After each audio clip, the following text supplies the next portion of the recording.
name is Liz McGee, and what I have today is we are going to keep moving on through the Tree of Life, and I am going to begin to unpack in an extremely cliff note kind of way very quickly again, but the Tiferet, the concept of the middle pillar, Tiferet, this Sefiroth, all right? And this is probably, one of the most important Sefirot. This is everybody's going to be at a different level of understanding, but I'm just going to kind of plow through these code words, all right? These understandings that are, in our text, so Tiferet is known as a VAV. It is the VAV in the Yod Hey Vav Hey. But when I say the VAV, okay, this is going to be, like I said, when the Tree of Life comes out, everything's going to get straightened out, all the crooked places. But one thing that the Christians need to understand, they understand that there's a Trinity in the Godhead, 3 in 1, which is correct, but they don't.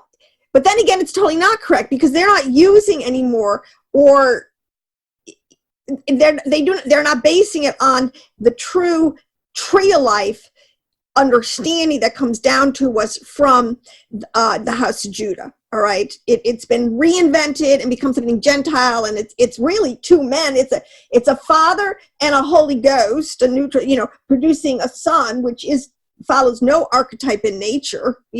Okay, so the whole thing is crazy and screwed up, but it'll be totally corrected if people want it to be. If we get to this understanding of the Tree of Life and Tiferet, all right. This Sefiroth is huge, and again, we'll see how far I get in this.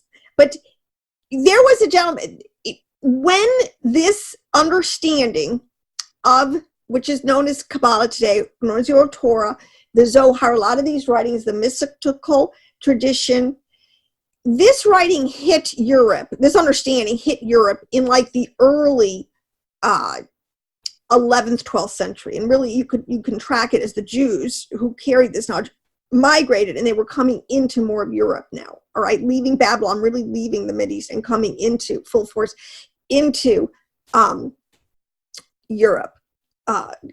Now, what happened was, and this caused a lot of interface between the greatest minds of the time, right? So the Jews have always had great minds, and they always are usually in the center of business and commerce and medicine and science and all of every culture that they've usually been in. So they intermingle, all right, a lot with their, and what happened was this knowledge came out to a large extent, and it fueled the Renaissance. Now, I have said this before, but I want to because it's in Tiferet that we can bring this home, all right? Because finally now it's time, like, hello, elect, we need to bring this home.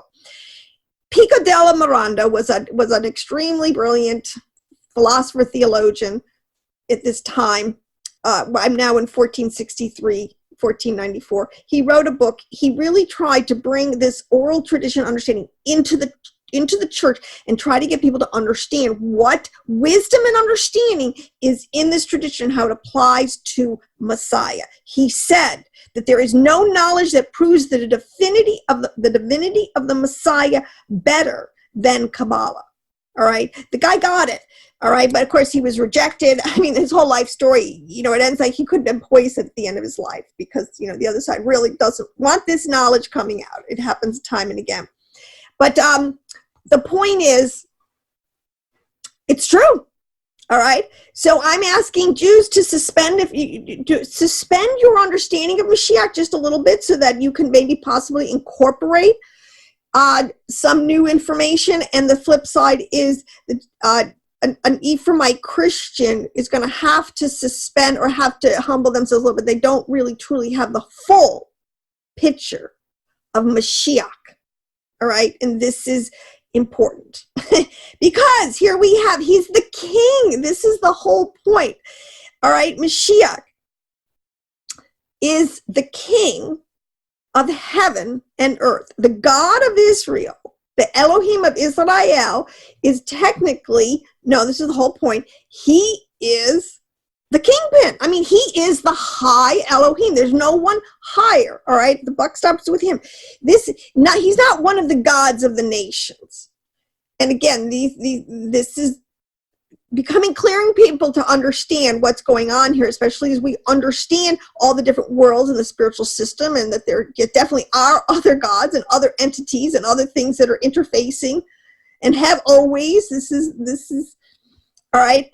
So what we need to understand is that it's a very deep subject. It's extremely enlightening as you flow with it. Like the aha moments are unbelievable. But this is the unification of the two houses of Israel, because when both sides come into this understanding, truly, the two houses and the Mashiach, the role of Mashiach in, Kabbalistically, when you truly understand it, I have my little sheet here, as Mashiach is Zeron Pin, which is a new word people really have to understand, because the whole concept of Zeron Pin is what we need to understand to correct the false Trinity understanding out there, okay? That is never going to unify us with the house of Judah. This is what I'm trying to say, people. It's Judah has it right in this category.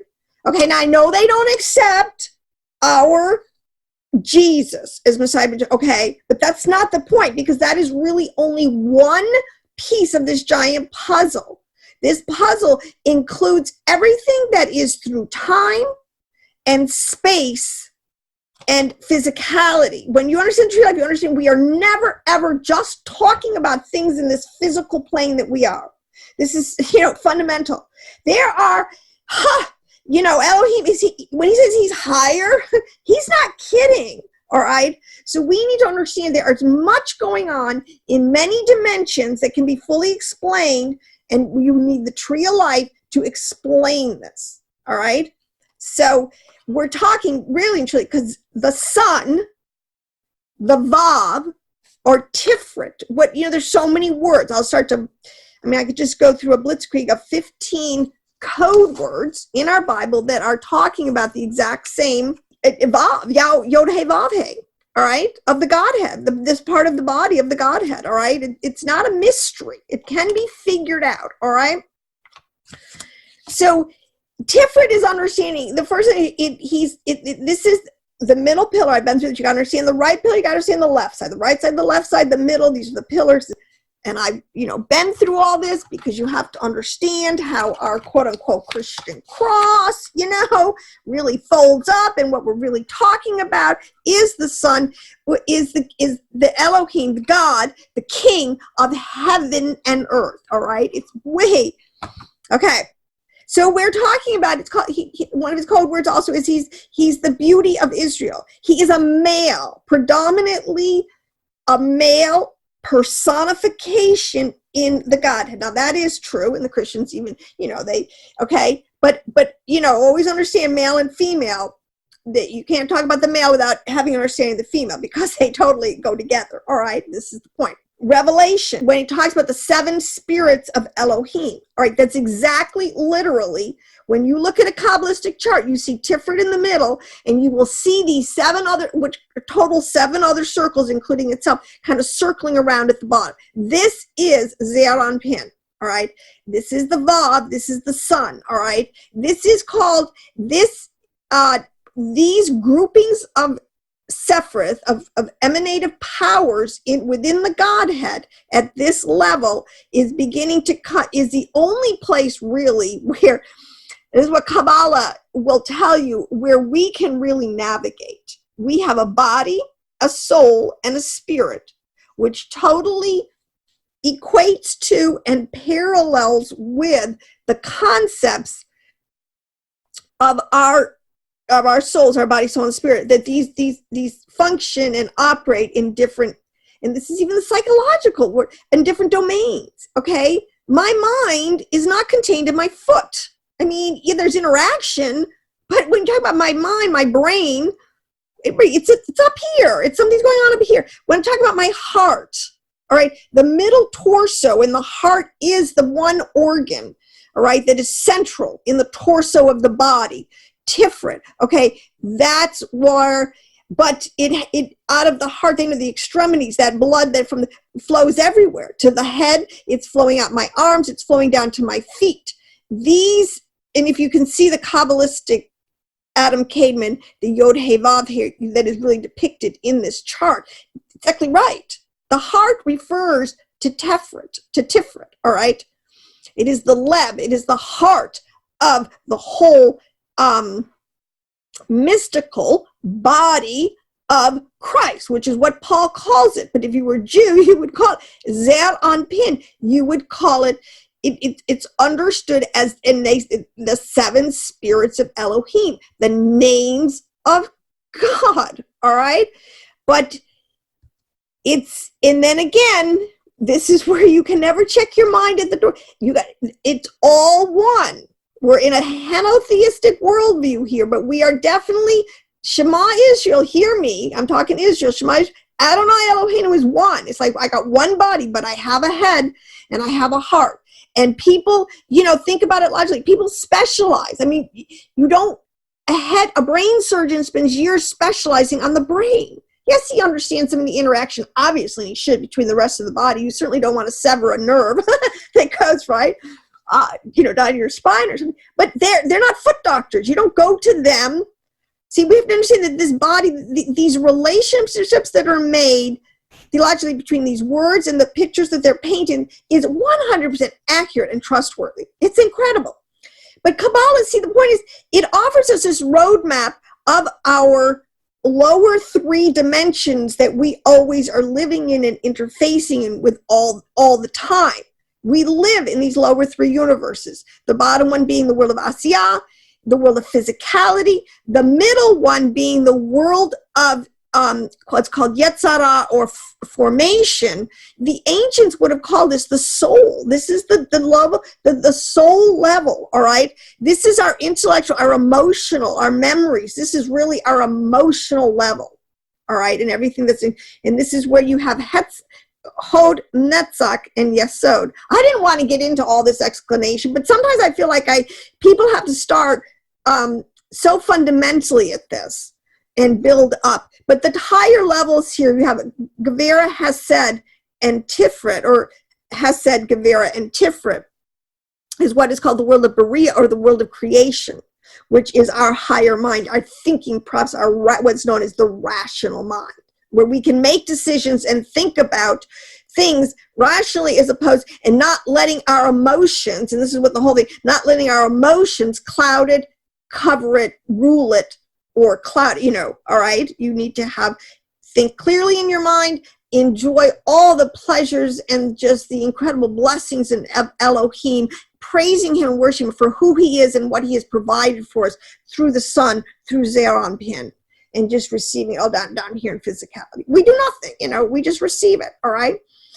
But so this is kind of the whole world that we're talking about. But when you get, again, like into Tiferet, we have to, because when you understand that the whole, this tree of life, it includes time. One of the hardest things that people need to understand is the lower universes encompass the worlds of time, space, and we'll call it motion. Everybody has a different, but I would call the world of physicality. All right, things are slowed down enough and have an actual physicality, a way you can actually slow it down and look at it. You ever see your kid race to the room? It's like, slow down, let me look at you. All right.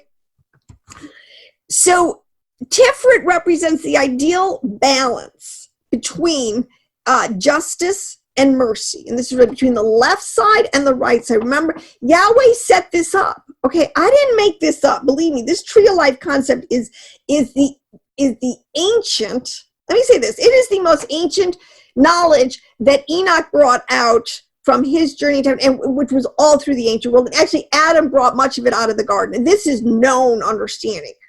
And it's going to, but, and it, went through Enoch, and of course it went through the righteous line in Israel, this knowledge, this understanding, because what we do is we put, I bow the knee now, and anyone would, a Jew would, or to Yahweh Elohim, that there is a high God over this, all right? So that I haven't said, but Tiferet, this concept of duality, of a right side and a left side, and a middle. This is all set up and built in, and this is actually so accurate. And even in the physics of the world, which is going to come out, which is that things are actually, it is a torus. The energy fields move. This moves into a torus. This is actually fractally and the Fibonacci sequence, the tree of life. What are the other ones called? The flower of life. These cycles, these spirals, these everything they're finding in nature. No, they're not finding. We're just rediscovering what all the ancients knew. The fundamental archetypes that are in everything. All right. This is the balance. This is the middle pillar. Everything has to filter through this middle pillar, through Tiferet, in the creation, in the lower heavens and earth, in order to come into manifestation. All right. And really, you just don't get manifested unless you kind of come through this portal, and then it just sort of just goes out into all the lower parts. It's an incredible system that works, whether you're looking at it theologically, whether you're looking at it philosophically, whether you're looking at it through the physics and the actual archetypes that we constantly find in nature. I have yet to see this not fit, no matter what. So I'm pretty sold, obviously, right? Okay, anyways, the Tiferet is known as the offspring. See, this is what we need to use this language as the Christian. It's not God and Holy Spirit make the Son, so to speak. It's Chokmah and Bina on the tree of life. In their unification, their offspring is Tiferet, and is this Zeranpin, these lower seven Sefirot. Now, let me just say this, because I keep saying Tiferet, just to clear up any confusion. When you speak of the VAV, or you speak of Zeranpin, which is a better word, you really are including the lower seven Sefirot. All right. This is one of the fundamental things to understand, is how things are broken down. But you have the top three Sefirot, and then you begin this thing with the lower seven. All right. So Zeranpin is, and then within Zeranpin, there's many other classifications. Many people, there is a huge, and we'll get down there. There's a huge. See, we know this. This is what the tree is telling us, and it's in our theology. There's a big disconnect between heaven and earth. I mean, it's like this is what the Bible's telling us. All right, we need this king is going to come in heaven, the groom is going to marry the bride, which again is heaven is going to reconnect with earth. There's going to be a complete connection there. And when we do that, because heaven is eternal, it never fell out of its immortal, or, he said we will be reconnected with it in this eternal state. So this is what is the foundational understanding. But this, and so when you understand that the whole system is set up, the right side, the pillar of mercy, which I went through all of Hesed, and I've been through the left side beginning with Gevera. You listened to last week's session, you need to understand this is judgment. So this is the concept. You always have judgment and you have mercy, but it is in Tiferet. It's the balancer. See, when I said this is the balancer of the judgment and the mercy, and where it falls out, and it's always in perfect justice.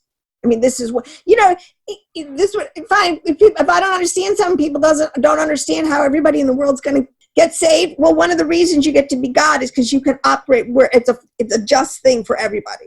It's back to our code words for Tiferet. So we've already had, it's the glory of Israel. This is the Son, S-O-N. This is the Son, S-U-N. And when I am talking Tiferet right now in this, we'll call this broader introductory, I am including all of the other Sephirithic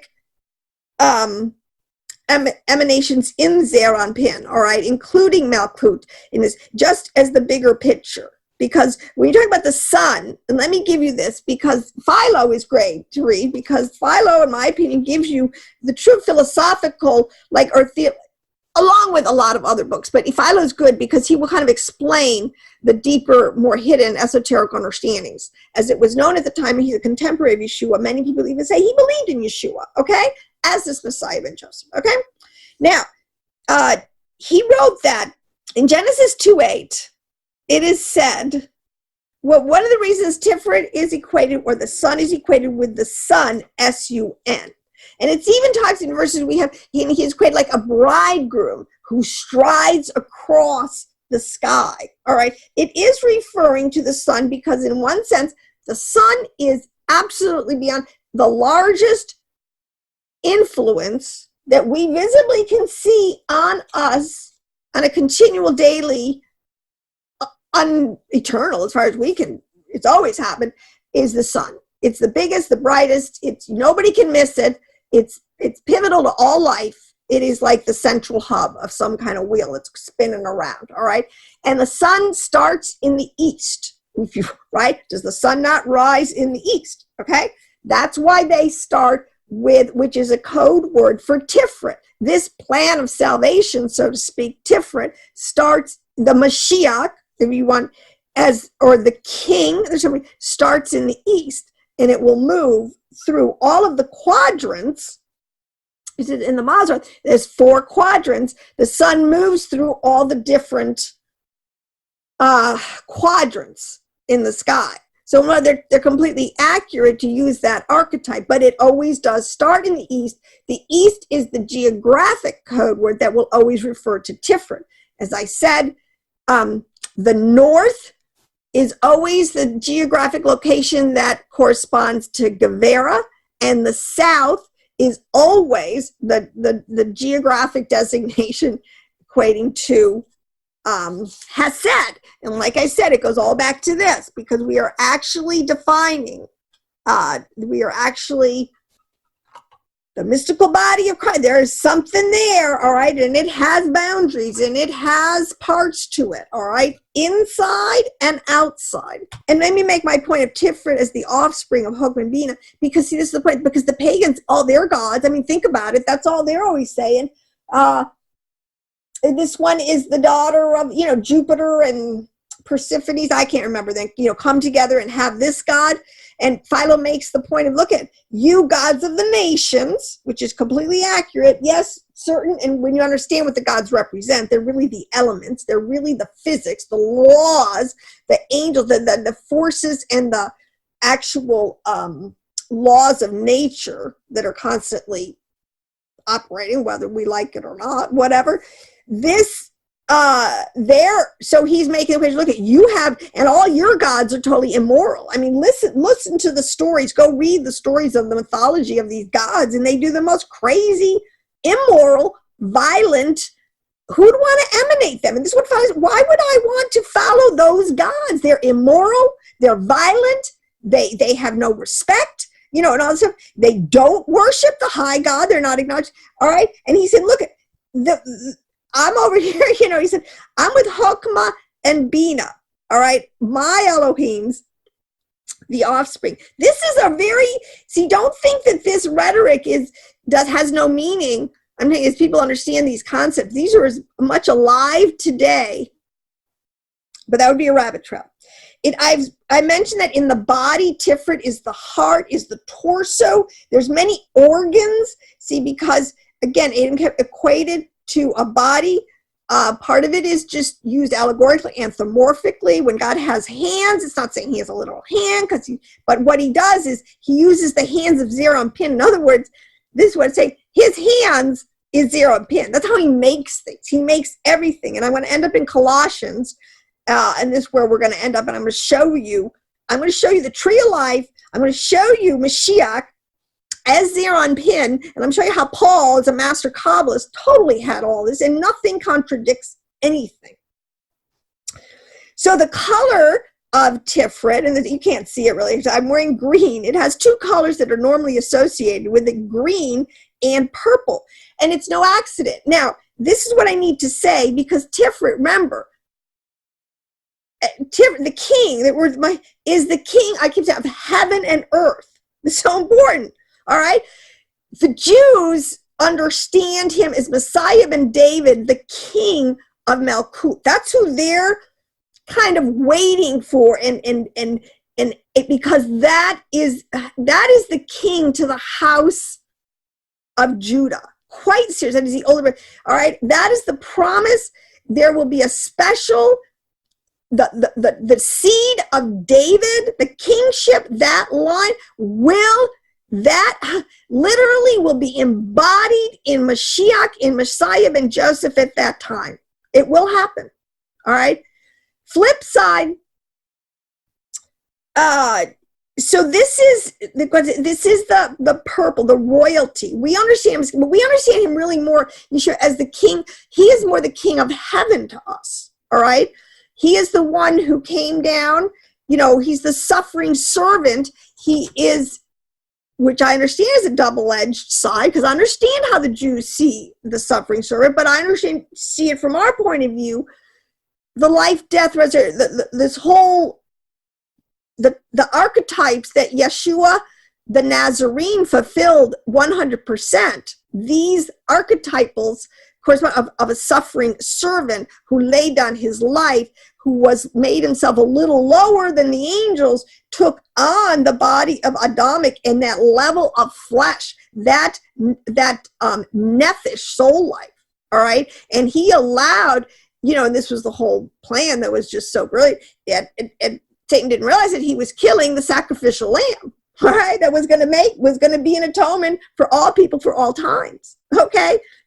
So there is so much, in my opinion, that can be mined. Gold and silver, which is another, again, gold and silver is silver and gold in the physical sense. No, I don't have, but what I have, I will give you, which is true riches, which is true silver and gold from heaven, which is the true wisdom.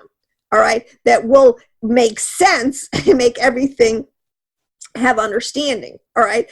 But Adam, the reason it's green also is because in Zerampin is this concept of this is the manifestation of all of the creation of everything that Yahweh Elohim made. So if you want to, how do I explain this? His essence, he planted us in a garden. So, or a paradise. Okay, so if it starts out at Eden, is known as the upper tribe, the Chokmah, Bina, and Keter. That is, he planted a garden. He came from Eden and planted a garden, which is sometimes translated as paradise, east of Eden. See, geographically, he came from above, literally, probably can't see that, and he came to the east and he planted a garden. Okay, this is everything needed. So, in other words, it poured. So all that Sefiroth, everything that came from above that was needed to be planted in this garden, all right, was given, was poured out, was there. And this is the spreading out. Now, this is the beginning, the spreading out of everything that is in the known universes, the lower three known universes, our body, our soul, and our spirit. All right. And I told you there's 5 worlds. There's 2 more above that. Well, obviously, if something's getting poured out into somewhere, then it's coming from someplace higher, right? You can't pour. You always pour down. Okay. You never pour up. All right. So there's something obviously above it. And then you'll find there's something above that. This is how one of the ways it works. So we're back here into colors. Green is the color of life. Is not Yeshua, do we not know him? I say as he is known as, well, he's the tree of life. Chaim, hey, life, okay? He's green, he's life. And I'm going to prove this to you from when we get into reading Colossians, but this is all of the Old Testament understanding, right? He is Chaim, he's life, right? He is also, so green is associated with life, with new life, all new growth. Everything is under this. And the cycles, oh my gosh, all of the whole cosmos, understanding how this whole thing works, the seasons and everything, and how, oh my gosh.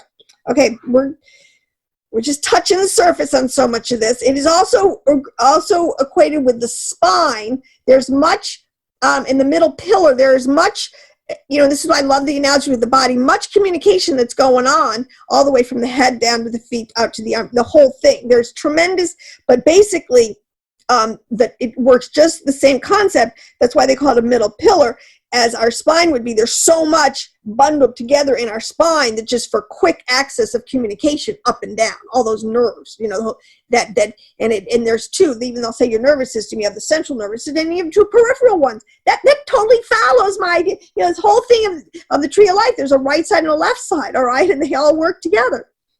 Okay, we've got the tetragrammaton, as I have said. This is the VAV in the tetragrammaton. Okay, now, that's like a whole thing in of itself. So we'll just leave that, Yod, Hey, Vav, and then the final Hey, always, when we get down, is Malkut, is the final feminine marker, which is just, again, such an interesting, you can't make this stuff up, the brilliance of it, why you would have the feminine marker at the bottom of Yod, Hey, Vav, Hey, and what that represents, okay?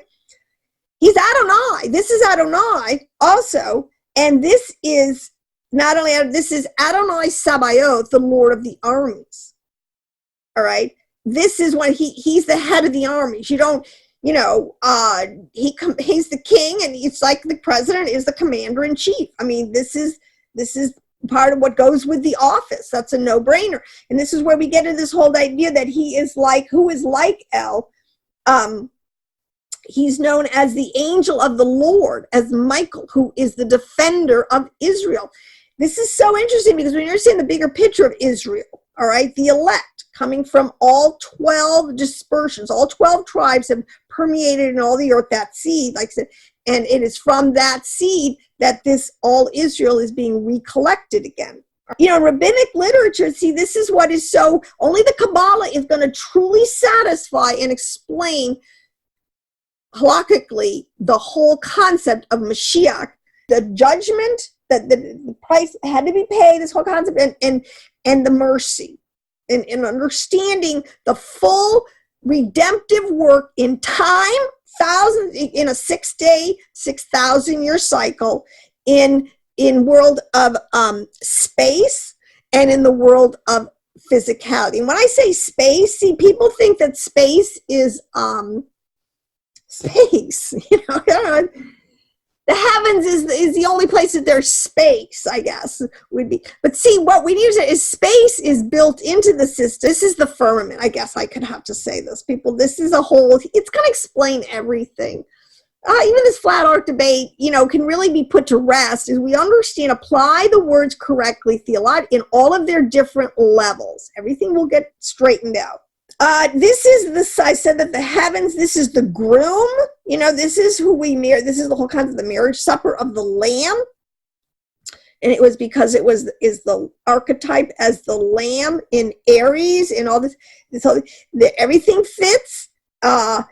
This is where this whole thing, in understanding the atonements and understanding the sacrificial system, understanding where, even could where in the heavens, as the high priest of Melchizedek take on that order, Yeshua was able to legally and halalically put an end to the temple sacrifices because, hey, what's going to happen? The Romans, this was all prophesied. This was prophesied hundreds of years before. Yeshua even got close and kind of got on the scene, and the Essenes figured it out, and people got excited, and Mary got pregnant, Miriam, all this started to happen, all right, hundreds of years beforehand, okay? So this idea that the temple was going to be, they knew this. They knew that there was basically going to come this time of great exile and great dispersion for both houses, all right? They call the days of Messiah, all right? And the days of Messiah are different for both houses. We're talking about Mashiach here. We're talking, so like, this is what I mean, but he's doing a different work, so to speak, through Judah right now. He's doing a different work. He's always been doing a different work through Ephraim. They haven't gotten along, but it's going to all come out in the wash. If you hang in there, you cannot hate your brother, because if you continue to be anti-Semitic and hate Judah because, they're Christ killers, whatever, I can't help you. You're walking in darkness. Flip side, Jews, you have to understand something. It can totally be documented, the disconnect of the Gentile Jesus, all right, and we apologize for it. But the early church, the Nazarene church, James, and you going like the Dead Sea Scrolls into these scenes, into this group, and into Judah, it can be totally proven a Jewish Messiah, all right. It's irrefutable. It's in the historical record. He is in the historical record, even in the Talmud, even in the Jewish writings. All right, he's there. Nobody disputes that. only the total, secularists and, the wicked who won't bend the knee, but within our community. But the question is he a Mashiach figure? All right. And well, let everybody come to it. It's a revelation is all I can say anyway. So it doesn't matter. We just present information in love and harmony. Now this is the image. Remember when, oh my gosh, Elohim in the beginning said, let us, Hokman being let us, the divine, quote unquote, archetypal heavenly mother and father, make our first son in our image, with our likeness, okay? Image is a word associated, it's a male archetype, and it means the image, and Tiferet is the image. He's not the image. All right? This is what it's telling us, the image. Likeness is the feminine marker, so we'll get in with Shekinah, we'll get to that, all right? But right now, it's okay. This is the image. This is Jacob. When you get into the patriarchs, and how the patriarchs are applied to this tree of life concept, and they have, so you could plug it in. So I could put Jacob right here for Tiferet, okay, as a code word, because the concept of what Elohim is doing through this Sefiroth, Sefiroth power of Tiferet, all right, which is still part of the Godhead, through time and space and into physicality. I have to keep, because it's multidimensional and multi-time. This thing happens over a long period of time. That's why, Jesus says, wait for it. It's going to take a while, but wait for it. That's always been the promise and the admonition. So Jacob and Israel, this is where this is so important, because you have to put together, whenever the word Jacob and Israel are used together, we are talking specifically of the Sefiroth of Tiferet as Jacob as all Israel. All right, so those are just a couple, but I want to end with this because there is such, I'm going to read Colossians. This is so interesting now. All right, I'm going to do an Old and a New Testament verse, which I consider to be about Mashiach, about the VAV of YHVH of Zeran Pin, okay? In the Old Testament, Jeremiah 10, verse 10, it starts, but the Lord is the true God. Okay, now we have to insert, but this is Yahweh, this is the Lord, or Adonai, is the true Elohim. Isn't that that's what we're trying to always, the Jews and us, we're always trying to say, all right? As he is the living God and the everlasting King. Now this is where our knowledge streams need to come together. The living, he is the Che. Remember I told you, he is life, and in him is the life and the light of men. This is Tiferet. This is the whole Zeran. He is living, all right? He gives life. He has life. He is life, all right? And he's the everlasting King. Jeremiah 10:16 says, the portion of Jacob is not like these, for the maker of all is he. And Israel is the tribe of his inheritance. The Lord of hosts is his name. This is everything that I just said. These are all code words for the Sefiroth of Tiferet. He is the portion. He is the eminence. You could actually say it's a portion. If God is one, the portion of himself, so to speak, that he designated for Mashiach and for this whole work, so to speak, of Jacob, because Jacob, Israel is a code word for Tiferet. So the portion of Tiferet, this Sephirothic emanation, all of its power and energy, this is the maker of all, is he. So it just tells you right there, it's really funny. This is because it's one entity. When it says that, when Yeshua says, I am in the Father is in me, but he says, I am not the Father, and the Father is greater than me, but at the same time, what I see the Father do, I do, and everything the Father has is mine. It's kind of circular reason. Like, what do they say? Well, he is. He's the image of his father and his mother, and he creates, all right, everything that they want, all right? They've given him everything, the kingdom, everything that he can just make, he makes everything, All right. So the portion, he is the maker of all, and Israel is the tribe of his inheritance. And I just say in Tiferet, this is all Israel, the saved. This is the, and this is why I say this is where you go to paradise. This is why I said the Christians, they love to think about you in heaven. This is about the best they know. Oh my gosh, I'm sorry. My table shakes so much. Christians, we go to paradise. That's about all we understand of the heavens, all right, and of the tree of life. Yes, we go to paradise, which is the garden, which is what Yahweh, the Chokmah Bina, Abba Ima, planted eastward in Eden. Okay, this is where we are, which geographically, we're in Zeir Anpin, we're here, okay?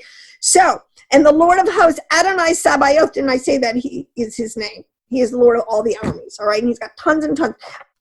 Let me just go to verse 12, because, see, when you understand the tree of life, it says, it is he. It is who? He who made the earth. We're talking about the earth, Malkut, the lower physicality, who brought into manifestation the physicality of everything that was in the mind of Yahweh, all right? By his power, who established, which is Tiferet, if you really want to know, who established the world by his wisdom, which is Chokmah, and his understanding, and by his understanding, which is Bina, which it says is the divine mother, Eve, the mother of all living, because it says, and by his understanding, he has stretched out the heavens. Basically, I told you, Tiferet, there, it's all of the heavens. So Kabbalistically, even they're explaining to you that, and with all the sons and the way it breaks down with Jacob, with Leah, that's sort of why all this stuff is sort of happening. Archetypally, we're getting a picture here. All right, let me just go quickly to the New Testament. I want to read from Colossians chapter 1, verse 13. Okay, let's just start here, because really this is, we are talking about, most Christians, what they really understand is the archetype of Messiah ben Joseph, okay? Now, this incarnation, Jesus, Yeshua, has definitely, if you believe in him, this is the storyline, he has become a door. He's your salvation. I mean, how do you explain? He's your ticket out, or it says here, from the domain of darkness, which is sort of being lost and under the ownership of the demonic left side, which is specifically what it's referring to, domain of darkness, and transferred us into the kingdom of his beloved son, who, Tiferet, okay? This is where we're going up to paradise. I mean, it's so real in a certain sense. In whom we have redemption, the forgiveness of sins, isn't it? Who is the who here? Paul's talking a bunch of Gentiles who had lost their way in their heritage for hundreds of years. This has been going on. There was one small blip in history where the 12 tribes were united and ruled and reigned in an unbelievable world kingdom under David and under Solomon, but it all fell apart under Solomon's sons and the division of the kingdom. So very short, Camelot, or so, a very short, brief, shining moment. But it did make a huge impression as the archetype for the house, for the 12 tribes, but really the only ones to remember was the 2 tribes, was Judah, and those attached to Judah, okay? We owe so much to Judah. So anyways, but what I'm just trying to say, in the Christian, that's all we know.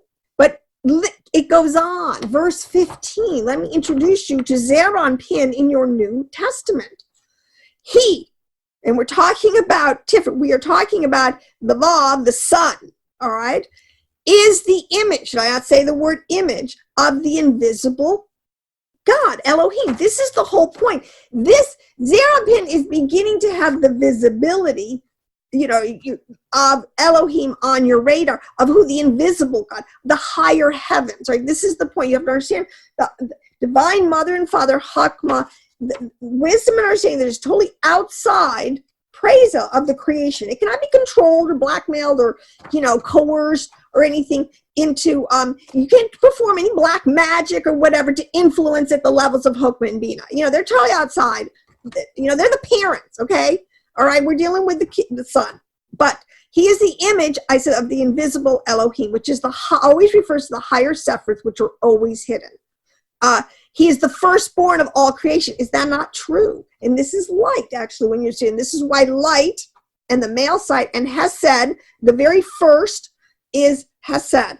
All right. It is the firstborn of all creation. This seed, this offspring, this is the firstborn one. And this, it's a huge theology. I've done some videos on it. I think most houses, Judah and Ephraim, have really kind of lost the understanding of the firstborn. We need to recover it more and more. Anyways, for by him, all things were created, both in heaven and on earth. Now, isn't I tell you, this is life. This is the creator. This is the funnel. This is where everything comes through.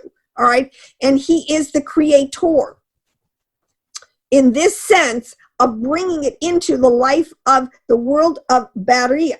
All right. Which is the world of creation. See, it's totally tracking. See, we think they mean creation out of nothing. See, that's not at all Kabbalah. No. There's plenty of stuff above, okay, that is making this world of, just filling this world of creation with everything it needs to continue on this process, all right? So, all things have been created, visible and invisible, whether thrones or dominions or rulers or authorities. Those are all words for angelic orders, all right? This is why I said when he is Sabaoth, Adonai Sabaoth, Lord of the armies. These are thrones, dominions, rulers, authorities. All right, everything is subjected to him. He is above all. All things have been created through him and for him. I mean, just says it over and over. We just have been saying this. And when you understand a Taurus and the energy thing, it's just a constant creation. It's just a perfect system. He's so eternal. He's so it's just amazing. The mind that can understand wisdom, how intricately and in so many ways and levels you can understand what's going on. All right, he is before all things. Before him all things hold together. Now this is the thing. He is the Rosh. He is the head. He is the primordial. This is the point. He is the firstborn over all creation. See, this is what they're talking about, because there is hierarchy. You got to really know where you are in the pecking order, geographic. Seriously, it is very important, because there's a lot of masqueraders, there's a lot of liars, charlatans. There's a lot of angelic orders in the lower levels of Hetzak, Yesod, that are masquerading as higher Elohim. See, this is the problem. This is what's being corrected, okay? All things have been created through him and for him. He is before all things, and in him all things hold together. He is the glue, and this is what we're finding. This is what they're looking for, kind of in the God particle kind of thing. You cannot break up this unity. Shema Israel, Adonai Eloheinu, Adonai Ahad. There's a unity. The middle pillar is so structurally sound. The left side and the right side are kind of, there's not, the left side will self-destruct, the right side gets folded in, all right? You can't make this stuff up, all right? Now this is the bad translation. This is where let's just clear this up, all right? He is also the head. He is also the head of the body, the church. All right, now this is the point. The church is not the head of the body. Right? He is the head. When we have the mind of Christ, that means we are full of our mother and our father, Chokmah and Bina. We absolutely do have correct wisdom and understanding, truth. We have truth. All right. And when you have hope and being and you know it, you don't need to worry. You got truth and you know it. And I'm on a sure foundation. All right. So, but the point is, he is the head. All right. He emanates from the head. He has everything that the head has. Well, I and the Father are one. This is all right. But he is not, it's not the church. It's the word, the ecclesia. He is the head for the ecclesia. This is throw the word church out. Every connotation it brings to your mind is really a falsehood. And it's other than the fact that a church is a collection or a gathering of believers, because we are to gather together. All right.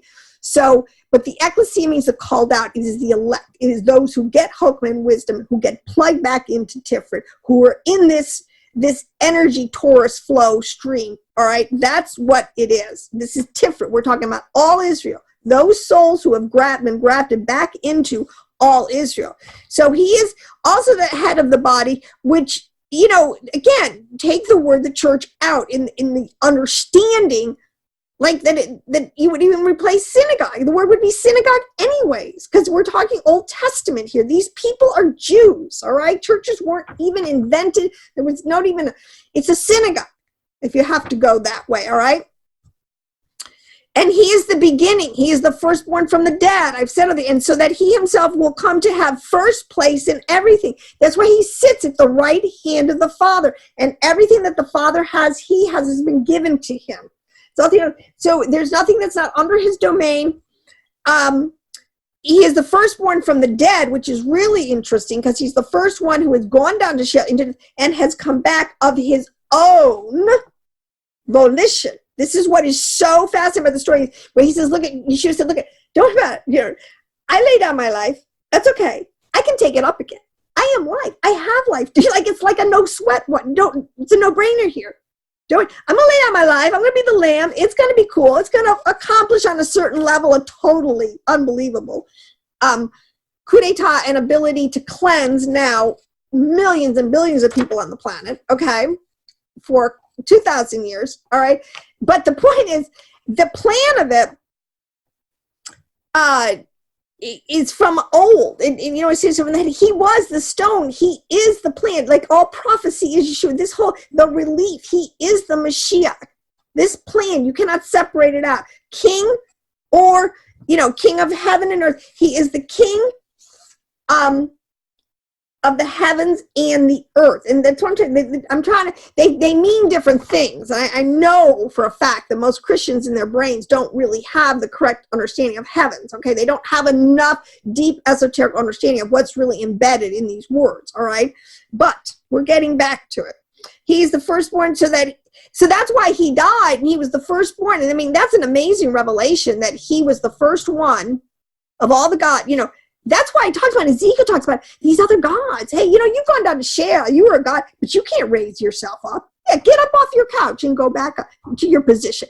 It can't happen. Only Tiferet had the power. It's an amazing story from so many levels.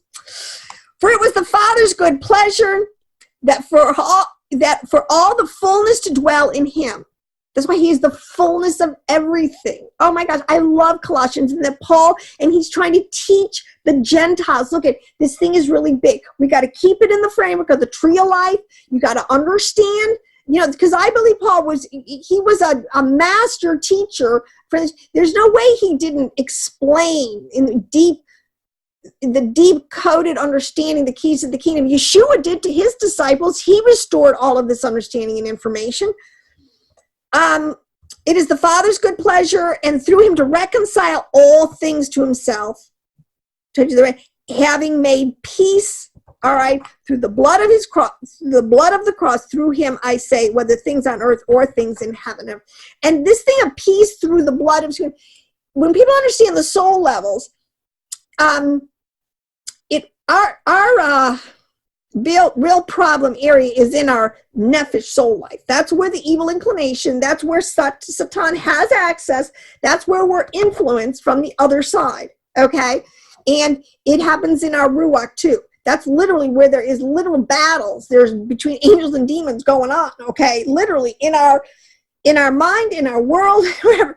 Okay, these things are really real. These are the words that the ancients would use for again, for the battle, which we still see raging today between good and evil, all right? So that is just a quick open up of Tiferet. It's nothing that I can even begin to impart because I'm really not worthy. I mean, come on, but I love it so much. I have a very great joy in my heart to share it with everyone. I am doing this study guide and website and all these things. Look for a lot of it to come out towards the beginning, maybe January, through the middle of February. A lot of stuff will be released. So on that note, I want to just say shalom, blessings, and I will see you when we get to Hod next week. Shalom.